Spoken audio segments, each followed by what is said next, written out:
niki ben tambah piye? Ben tambah apik. Engko nek wis rampung nyinden dijirutke nggon gulu talekke cagak. Tambah kewes lho, Kak.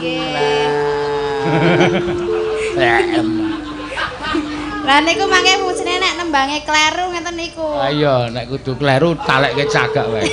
Iya. Lho ibu-ibu negara ngono dhewe iki, Ibu garwane Pak Presiden iki kabeh mayoritas ngagem kebaya meskipun wis dimodifikasi kan nganggo kebaya iki pancen ketok anggun. Anak gunung.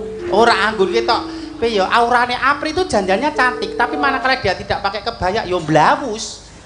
Karena itu nggo perbawa dhewe ngono lho, Mbak. Jadi ana perbawane. Ayo wis jelas. Pak Seno ki ngagem kejawen surjan ketok gagah. Nek ra ngagem ya bagus ning beda. Lho, beda, aurane iki beda. Ayo mbok rasa. Wong tau nyalini aku ya beda kok. Lah. Kok tau? Pak Seno ki sumuk ngono lho, tas pas mancing ngono ki lho tak gaweke kaos ganton menika. Jadi wong lanang do lanang mancing ra apa-apa to. Lah niku lanang apa wedok? Lanang. Anu wedok. Lenang.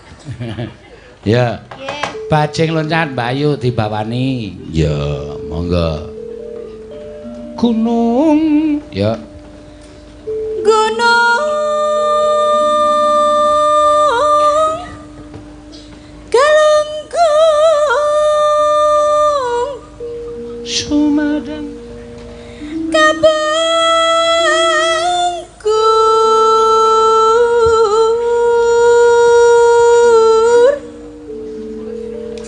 Gunung. Sumadang ketunjang. Telaga. Telaga Sekawayana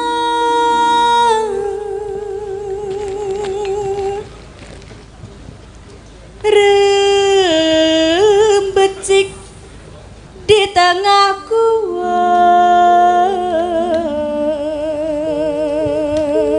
Dunung. Junjungan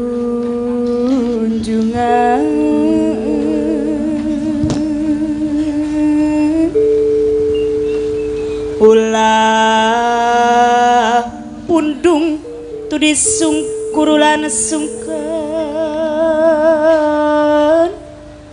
Tadi. Ayo ngono wae. tadi teyang tarim tarim tarim tarim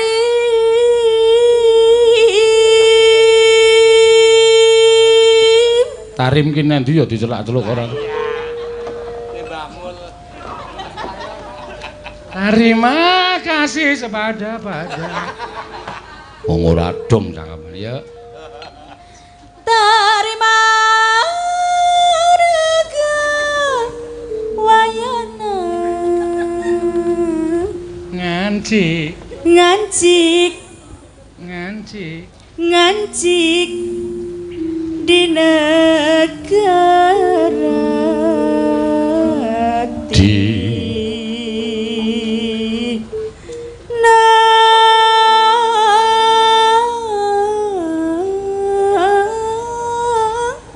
Sunda.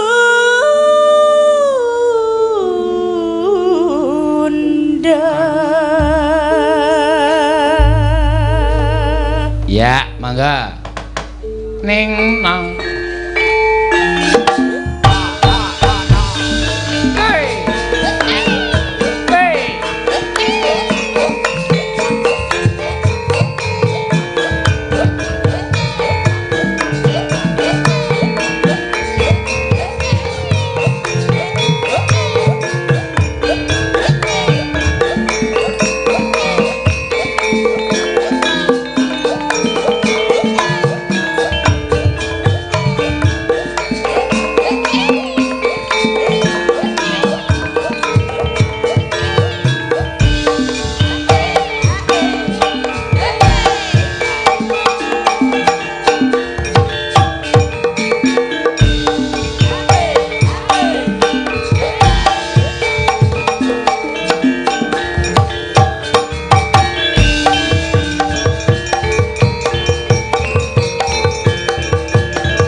aduh.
Bajing loncat matur sembah nuwun Mbak Ayu Purwalestari. Yo.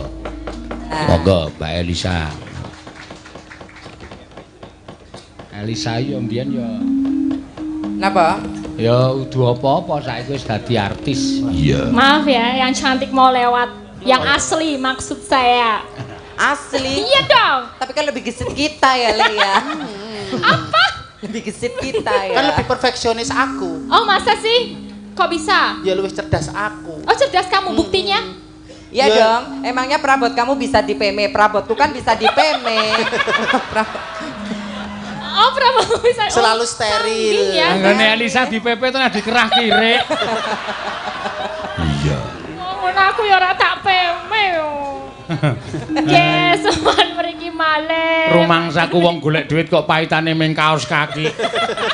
Ya ora apa-apa to ya. Ya, tapi perfect kayak semuanya dibikin bagus, kebaya bagus, Iya, care dong. bagus, nganggo lendang barang. Wah, jan gleleng tenan saya. Kok gleleng Kok gleleng ki wong lanang ya.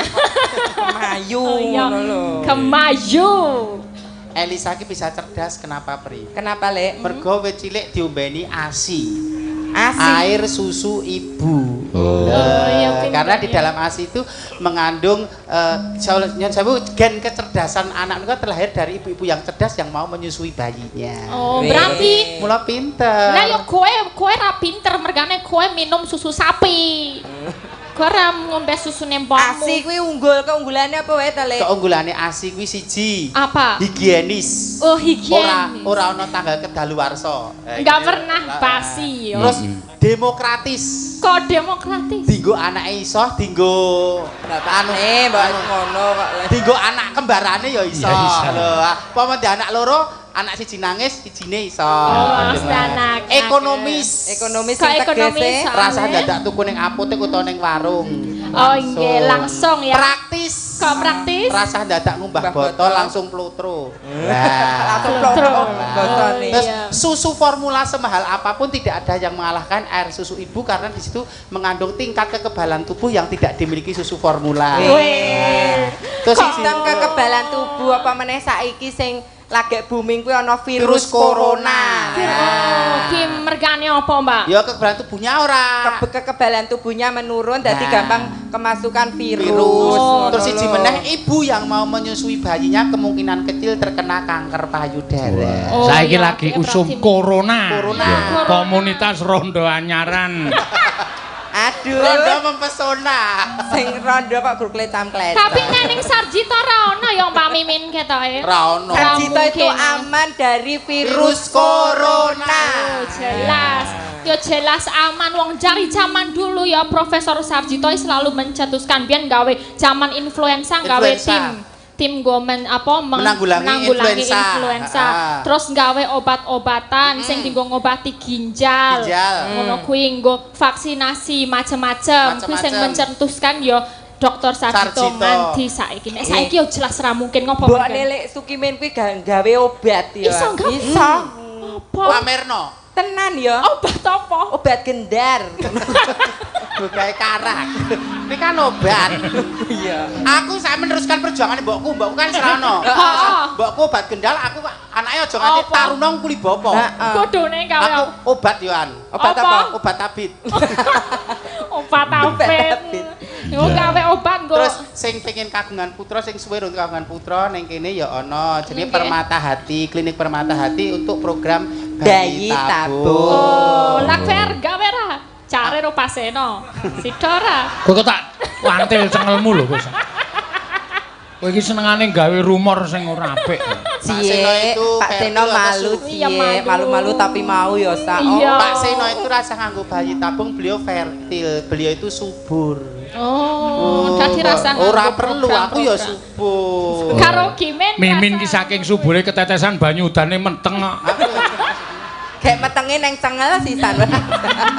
Terus meneh para kanca yoga-yogai nek capek-capek kesel rasah neko-neko. Ning Ngapa? kene ya ana pijet akupunktur, Oh, body iya. massage. Di- Lho, itu dadi aja jubles, golek jubles. pijet plus-plus ning jaba kono ora mari lorone malah tambah kejune. Lho, ngono kudu ning kene. Ning Sarjito. Lah, ning Sarjito Sarjito. sudah tersedia. Ada tersedia. semua dan semuanya Berkat bisa secara Pak online juga. panjenengane Bapak Darwito kuwi ning jero kono kuwi malah ana kedai jamu tradisional.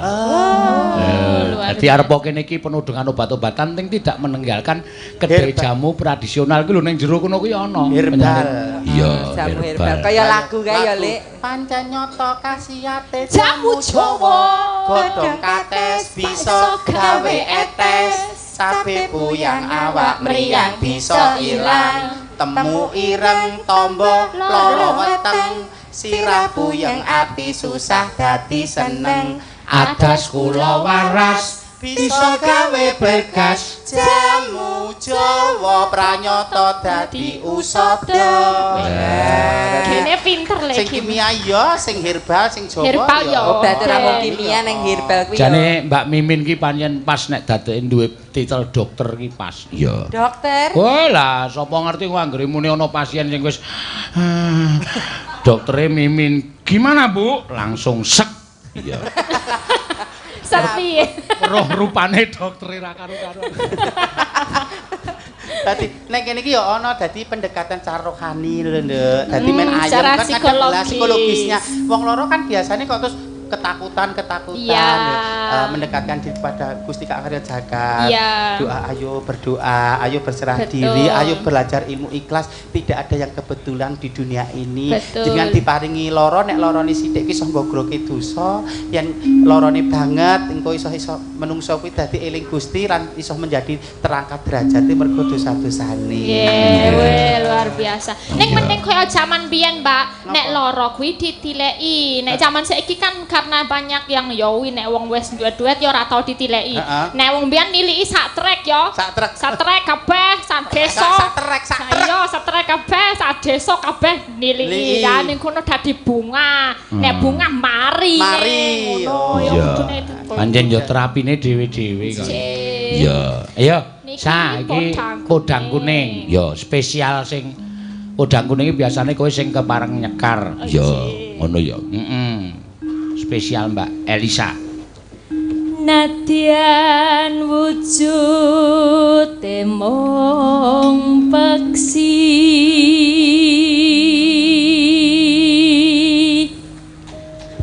akan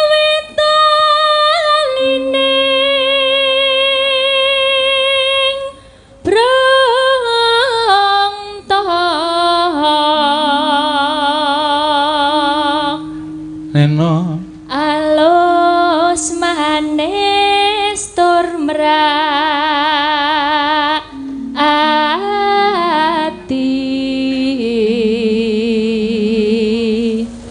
Eno wis minggon kula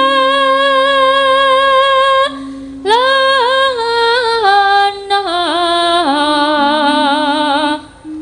golek isi podang kuning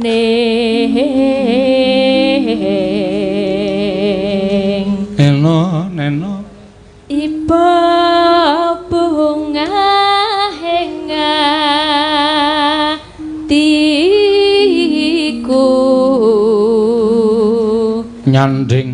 nyanding bisa dadi tombo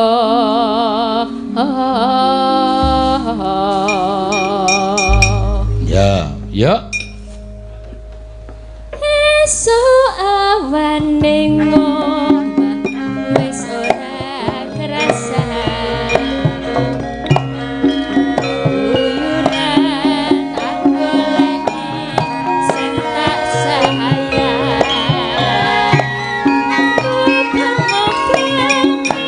tak dedelan ora rasa iso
Iya.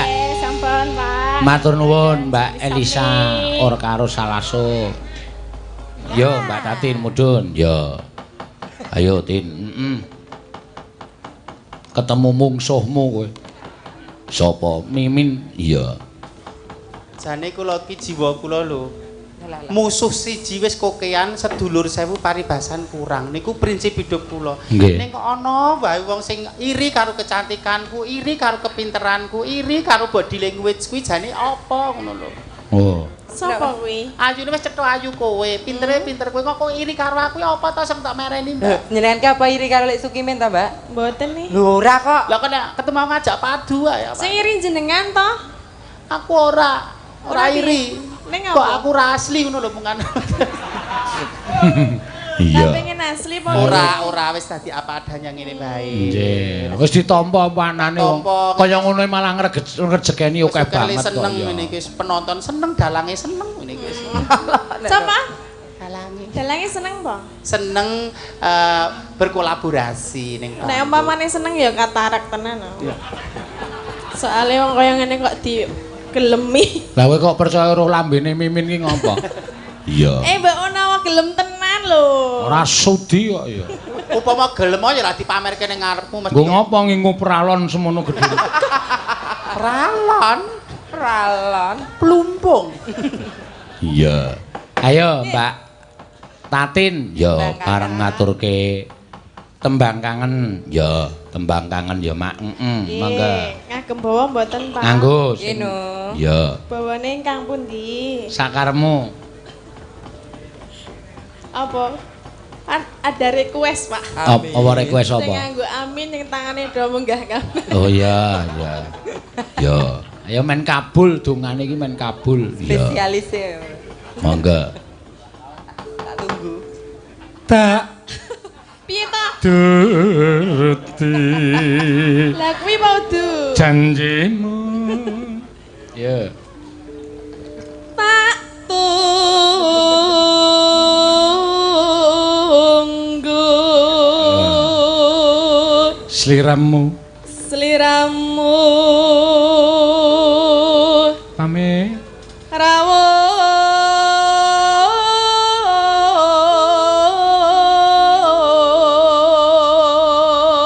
rawuh coba bingung jamba bingung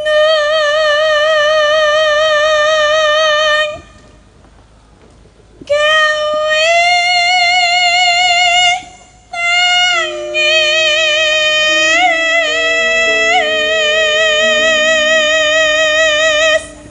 tangis kang ambrang kang kok berangkang yo bareng ya? tangis kang kebak penandang lali Tangis kang kebak tetungga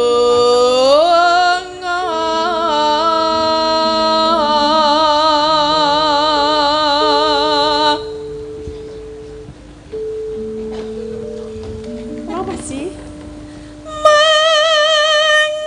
Sliramu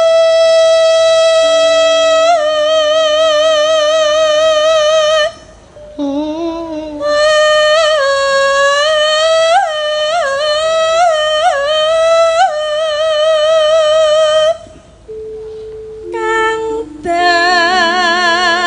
pilih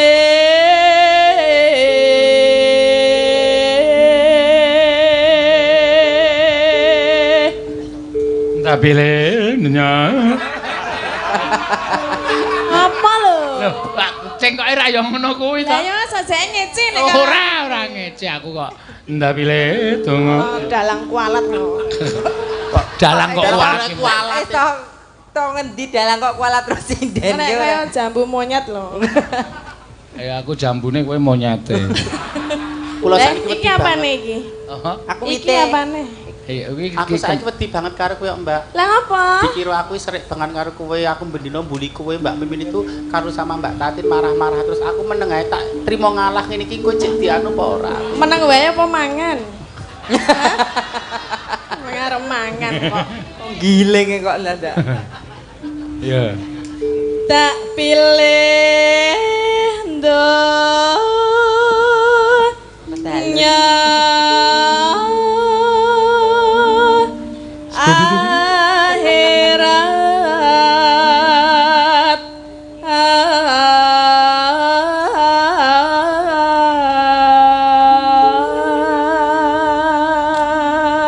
Siap-siap.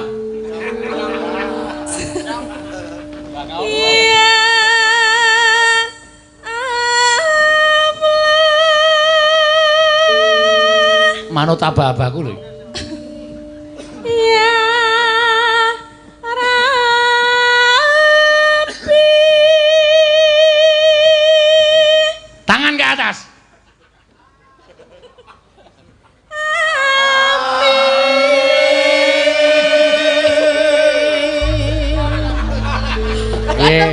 Pun monggo berkate diasto piyambak-piyambak. Kaya wong genduren. Amine ra nggo larasan bar.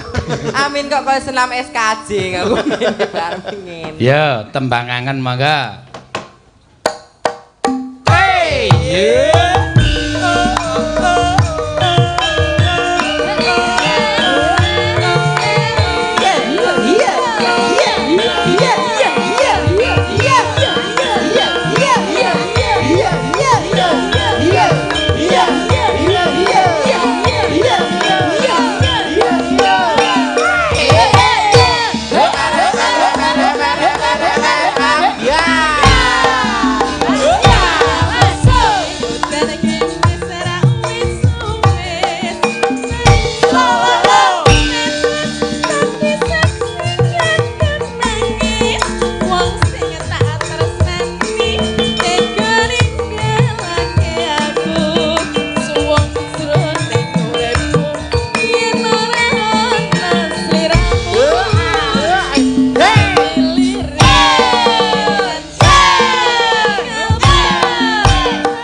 gayeng era jamak-jamak ora. Iya. Bintang tamu loro ling joget nganti kringete kotos-kotos kaya ngono. Iya. Sing nyanyi ming nggih, sae-sae.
Rekat lampeng rata tanpa antara prateng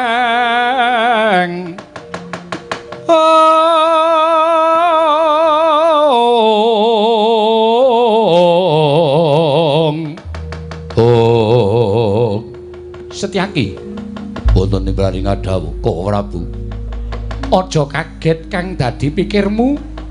Sira kadangipun Kakang nggarap Ruci Setyaki ndak tuding minangka dadi ruwangipun Kakang. Bakal angkatingipun Kakang ana ing praja Ngastina minangka dadi duta pengawakaning para Pandhawa. Ingkang pungkasan Kinarya Pratandha bakal lumadining perang gedhe Bratayuda Jaya Binangun. Yen to angkatingipun Kakang iki mengko prapteng negara Ngastina, Yayi Duryudana ngiklasake negara Ngastina lan Ngendraprastha sakjajane. Ateges Bratayuda ora kelakon nanging Setyaki. Yen to Nyai Prabu Duryudana iki mengko cukeng ora gelem maringake negara marang para Pandhawa, ngukuhi marang Ngastina lan Ngendraprastha sakjajane. Ora bakal bisa dibusek meneh. Bakal pecah perang donya ingkang kaping 4 ing winastan Bratayuda Jaya Binangun. Nuwun sewu. Wonten dawuhipun Kanjeng Koko Prabu ingkang damel kaget raos ing manah kula. Perkara apa? Paduka paring dawuh perang donya ing angka sekawan Bratayuda Jaya Binangun. Menawi dipun keparengaken kula badhe nyuwun priksa perang ageng menika wonten pinten? Perang gedhe kuwi jangka lho. Miturut jangka kuwi ana 12. Wonten 12 ya. Menapa kemawon Koko Prabu Setyaki? Perang gedhe donya angka 12 kuwi kabeh wis dipitung dening jangkaning jagat.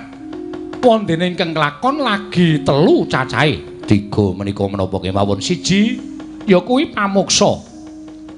Pamuksa iya. Peranging Prabu Pandhu Dewayana paman Prabu Pandhu Nalendra ing Ngastina mungsuh raja buta ing pringgondani ya kuwi Prabu Trembuka. Kuwi winastan perang pamuksa.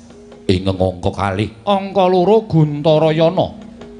Guntarayana menika perang antaraning Begawan Ciptaning mungsuh Nalendra ing Mantaka Prabu Niwata Kawaca Siadi kelingan nalika kadangmu ya kuwi Yayi Janaka Madeg Pandhita Begawan Mintaraga ya Begawan Ciptaning ana ing Guwa Witaraga mungsuh Nalendra diyon saka ing Mantaka jejulé Prabu Niwata Kawaca. Menika ugi winastan perang ageng kuwi pancen wis kinodrat sinebut perang gedhe. Ing angka 3. Ing angka 3 kowe biyen melu. Menapa kula nderek? Lho kowe melu. Menapa Koko Prabu? Winastan Gojali Suta. Gojali Suta. Gojali kuwi bapak, Suta kuwi anak. Mestine wae Setyaki kalingan murkaning Stija Bama Narakasura. Nalika semono mateni kelawan kadange Taruna ya kuwi anakku Samba disebit-sebit nganti pecah perang antaraning Dwarawati lan Trajutrisna kuwi sinebut Gojali Suta. Wonten ing angka 4 ya kuwi ingkang bakal kelakon iki sinebut Bratayuda Jaya Binangun. Koko Prabu menawi tila mekaten Samangke kula sagah dipun dapuk menapa kemawon. Setyaki tak dapuk minangka kusir. Sagah. Lahir batin sago sagah. Mara saiki nek kowe pancen sago dadi kusir, apa to pakaryaning kusir mara gage matur marang Kakang. Setunggal jereng renting. Kaping kalih ngudak dedak, kaping 3 makani kuda. Setyaki wonten timbalan. Apa ing mbok aturake mau rak pakaryaning kusir kinarya pangupa boga nanging bakal angkating siadi kalawan pun Kakang Prapta negara Ngastina iki mengko pakaryaning kusir siadi mau katandha sarta siadi kudu nyasmitakake lan mermanakake lakuning kuda Kyai Jaladara. Liripun kados pundi? Kuda tinarik cacahe ana 4. Wernane abang ireng, kuning lawan putih.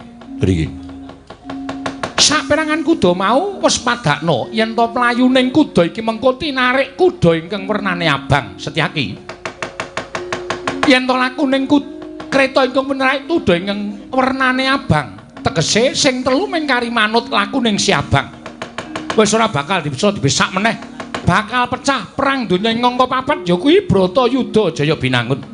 Ora Bu, menawi kula mekaten lajeng benjang menapa tindak paduka wonten negaring Ngastina. Setyaki wonten timbalan manjing ana ing papan pakusiran pun Kakang manjing ana wahananing Ratayu budal marang negara Ngastina sebawi kula dherekaken Koko Prabu Ndarawati.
Riket lambang rata tan Pandara Prapteng sukuning arga eram kang tumingal dendeng saengga praja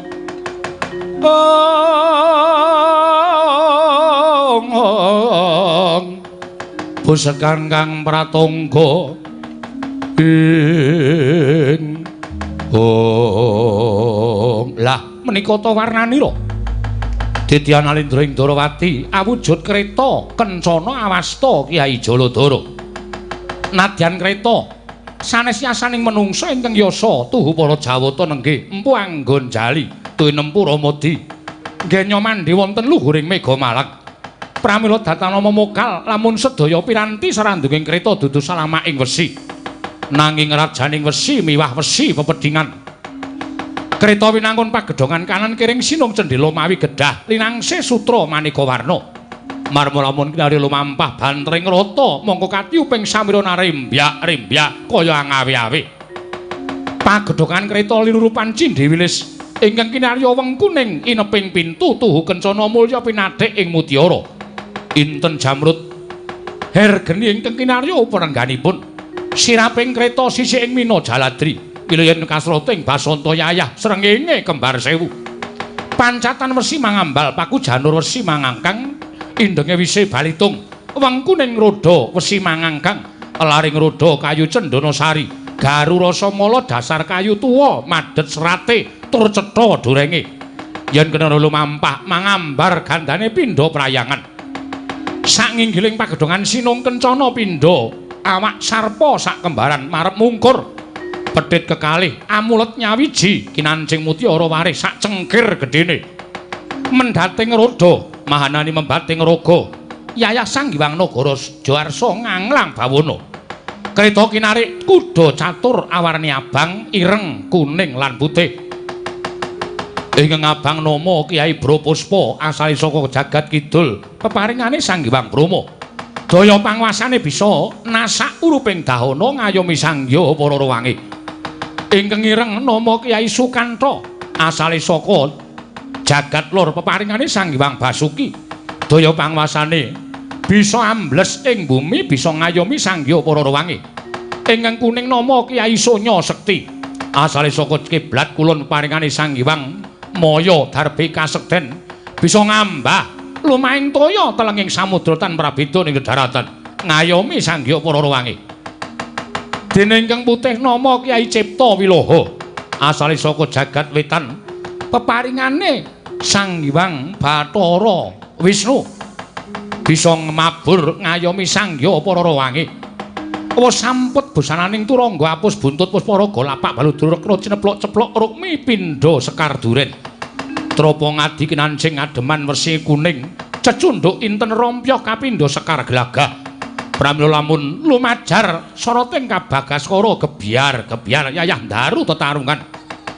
Kekalung grembyang krincingan linonce kencana swidak sisih. Lamun pinuju lumampah lelewaning kuda njalari krincing ing kumrimpyang pindha cara balen. Dasar turangga catur padha sektine tur tautati sinabetake ngran Madyalaga sisip jemparing nusup kukusing Sendhawa tawa tawi tawar tanana gegaman kang tumama.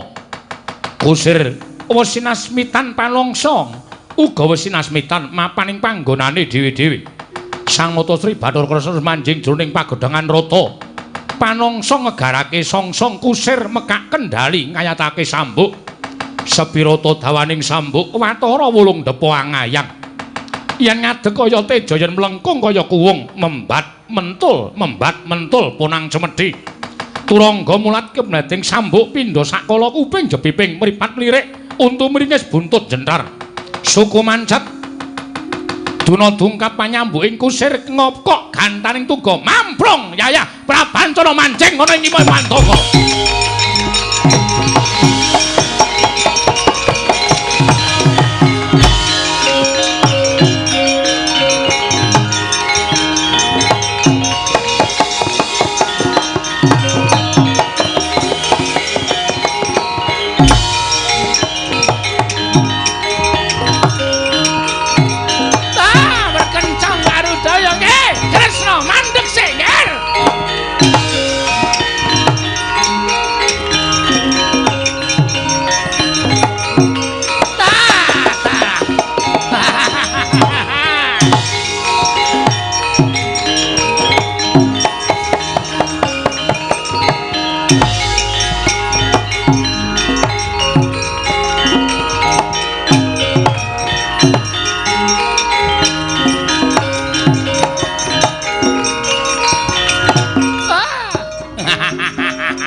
Sinayeng manggelung mintonaken Dewi Kramanira kang kumitiraning asta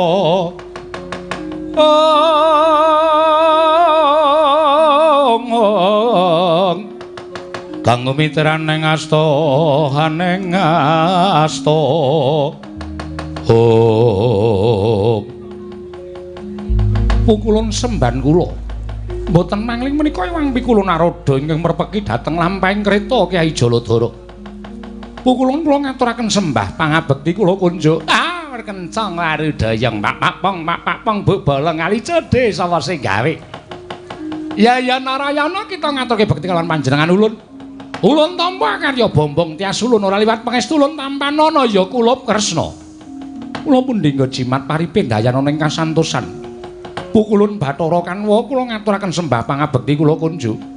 Iya Kresna ulun tampa. Ora liwat pangestu ulun tampanana kula pundhingga jimat. Pukulun Bathara Janaka kula ngaturaken sembah pangabekti kula kunjuk. Iya Kresna ulun tampa. Ora liwat pangestu ulun tampanana. Pukulun Bathara Rama Parasu kula ngaturaken sembah pangabekti kula kunjuk. Kresna tak tampa. Pangestuku tampanana. Inggih kula pundhingga jimat paripe. Kepareng ing wayahing Ndarawati cumadong dawuh. Menapa ta sababipun Jawata sekawan kepareng angendelaken lampahipun Kyai Jaladara. Lah iki ngene ya Kresna. Aja kaduk ati kajron penampa apa ta sababe dene ulun. Lan kaki Pukulun Bathara Kanwa Janaka lan Rama Parasu dina samengko merpeki kalawan jeneng kita awit jeneng ulun tinuding dening Sang Hyang Jagat Giri Pratingkah ya Sang Hyang Jatimurti. Kinen barengi kelawan sak laku jantra kita sabab ngene ya ngger ulun paring dawuh kelawan jeneng kita. Laku kita kuwi dudu laku ingkang mung minangka dadi duta nanging laku ning Nata Ndarawati kuwi katandha tinengeran kodrating jagat. Ya kuwi ingkang winastan perang gedhe Bratayuda Jaya Binangun. Kanthi laku kita prapta ing negara Ngastina iki mengko katandha yen pancen Duryudana iki mengko cukeng adreng kuwi Ngastina lan Indraprasta. Ora bakal bisa diselaki meneh. Bakal pecah perang donya ya kuwi Bratayuda Jaya Binangun dewa dene yen pancen Duryudana ikhlasake negara Ngastina lan Indraprasta bali marang panguwasaning para Pandhawa. Ateges Bratayuda cabar ora sida.